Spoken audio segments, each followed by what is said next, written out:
welcome back to my channel. It's been a little bit since I uploaded anything. My family and I just went on vacation to Florida and it was really, really nice.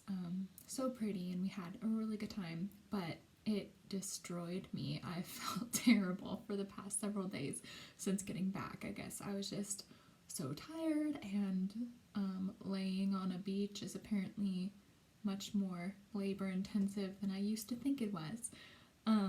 Anyway, though, I did want to post another video, and I thought that what I would do today is just address some of the questions that people have sent me on Facebook. People have messaged me a few things that, I will do like a whole video about, and then a few just smaller questions that I just thought I would answer all together. So let me see what I'm going to start with. So one that I've gotten in a few ways from various people, which makes me laugh, is basically the question is, why don't I look worse? And that's sweet, I guess. But yeah, my family and pretty much everybody who I see after they've heard about my diagnosis or anything, like, people expect people with cancer to look a certain way, and obviously a big part of that is that, especially in the media and movies and books and everything, people with cancer are usually bald from chemo.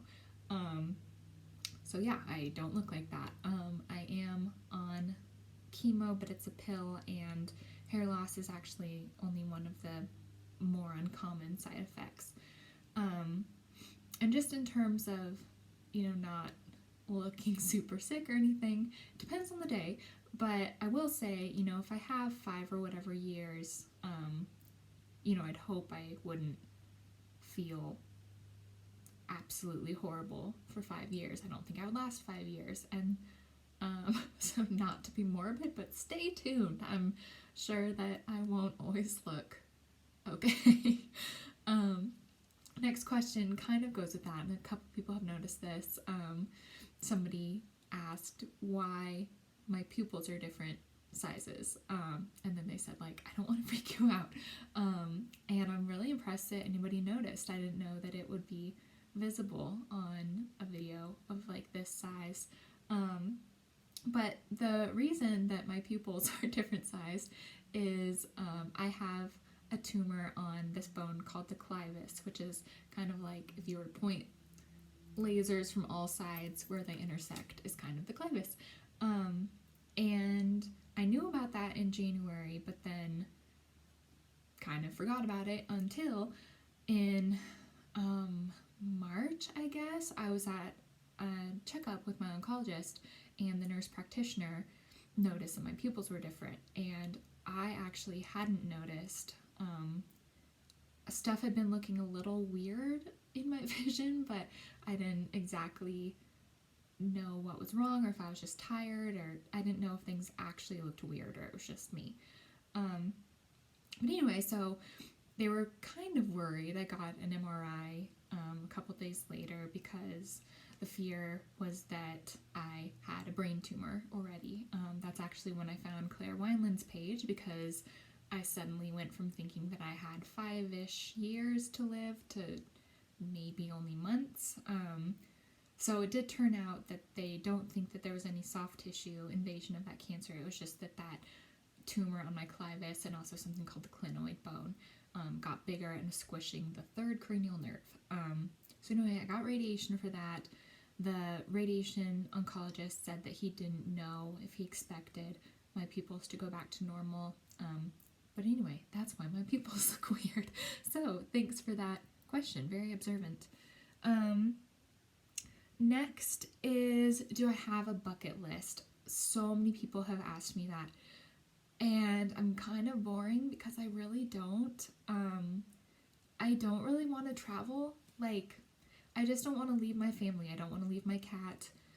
There are so many places that I would love to see, but travel, well, if being in Florida for 3 or whatever days can exhaust me, I don't foresee being able to go to Iceland or Russia or Australia or Scotland or trust me, I have a huge list of places I would like to go.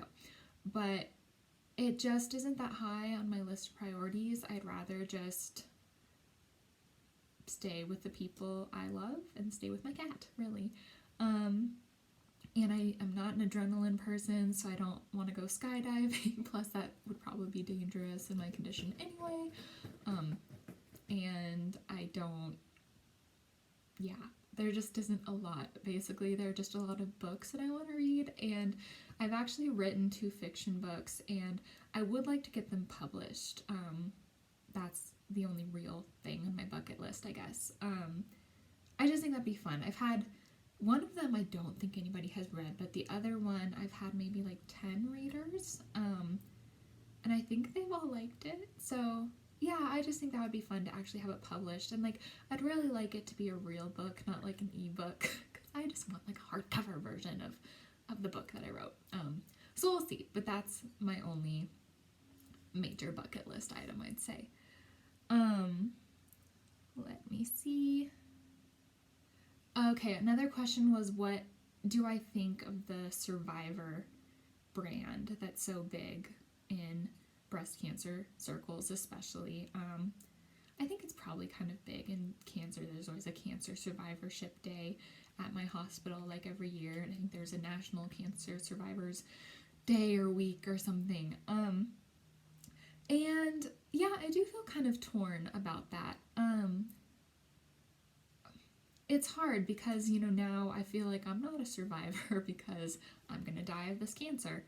And I haven't felt this necessarily, but I have heard people with terminal breast cancer say that they sort of feel like once their cancer becomes terminal, people kind of act like they gave up, so that they aren't survivors. Like, you're a survivor because you fought it and you beat it, and then if cancer kills you, it's like you're no longer a survivor because it killed you.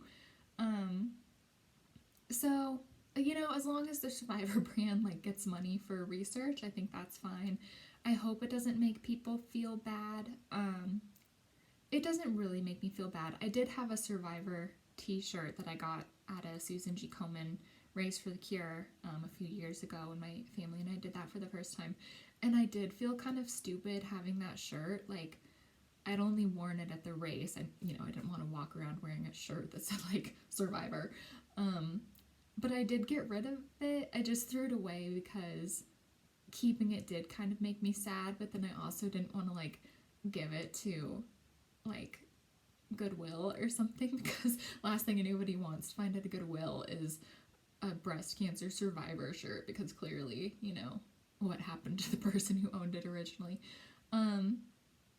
So yeah, I mean, I think people sometimes maybe do have a mentality that like, oh, you can beat this cancer, don't give up, and accepting that I have a terminal illness might be looked at as giving up by some people.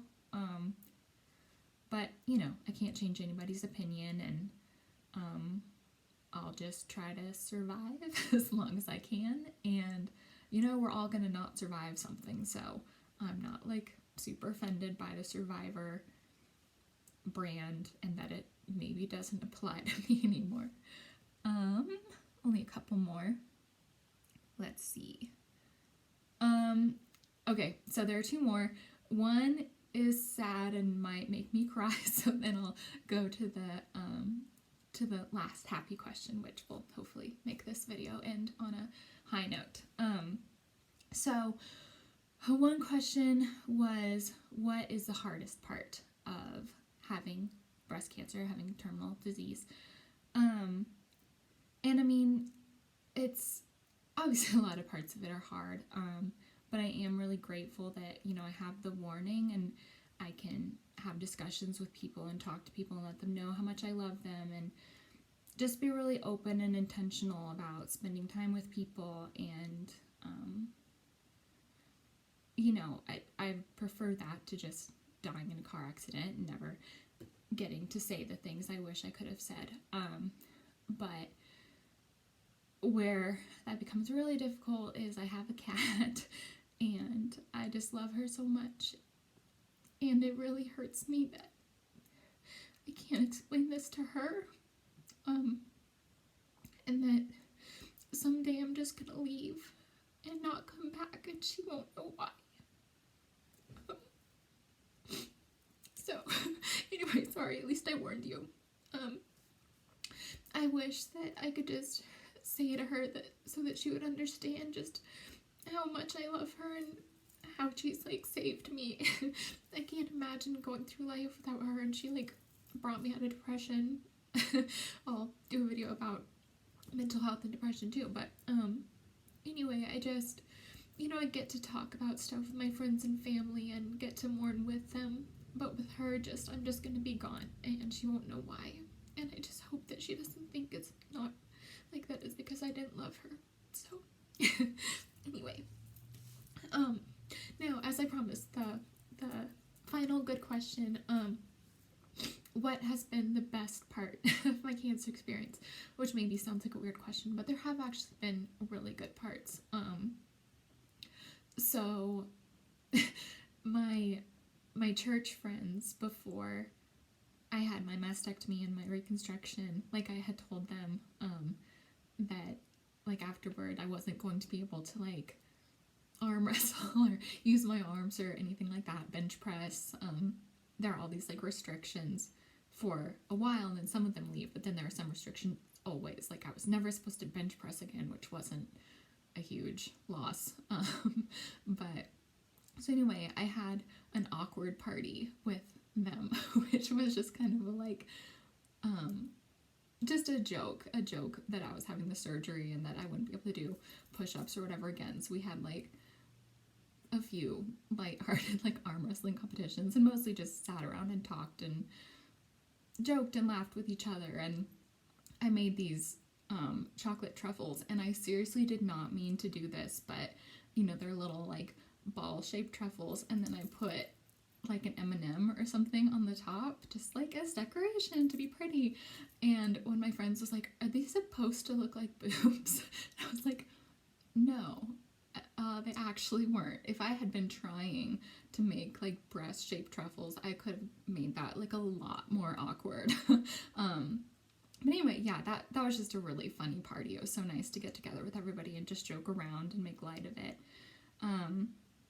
Another really good memory I have, oddly enough, is I had to stay in the hospital the night after my mastectomy and the night after my hysterectomy. And my sister stayed with me, and it just meant so much to me, and it like was as fun as sleeping over in the hospital can be. She just is a fun person to be around and was a really good company. And for my mastectomy, we kept laughing because my nurses were wonderful. They were so sweet, but they kept putting the call button like up by my head, and I couldn't move my arms higher than this, and I'm like, can't get the call button. So it was a good thing that my sister was there. And so it was just fun. It just kind of felt like when we were little, we had sleepovers in each other's rooms a lot, and it felt like that again. And it was just so nice that she was willing to sleep probably pretty horribly for 2 nights to stay with me. My last favorite memory from this whole cancer period was the day I went back to work after my mastectomy. I was off work for like 8 weeks, and the day I came back, like, my best friend at work knew that I was coming back, so he left me like some little roses that I was supposed to plant, and I just like I really suck with flowers, and I keep my cat alive really well, but I do not do well with plants. So anyway, those roses died really quickly, and I felt really bad. But yeah, it was just fun to walk around, and various people didn't know I'd be back, and so I just stopped by their cubicles to say hi, and they were just all so excited to see me, and I could just picture some of their faces. They're just like, oh, Katie, oh my gosh. And it was just nice to get back with them. Like, I really, really, really didn't like my job, but I had so many great people at my job, and I really miss seeing them every day, because they were just so funny. Like, yeah, you might not expect that. People think that rocket scientist types are like really dull or antisocial or something, but man, I worked with some amazing, hilarious people. So it was wonderful to see them again. If anybody has any other questions, I would love to address them at some other point, and I will post another video for like a longer topic soon. Thanks for watching. Bye.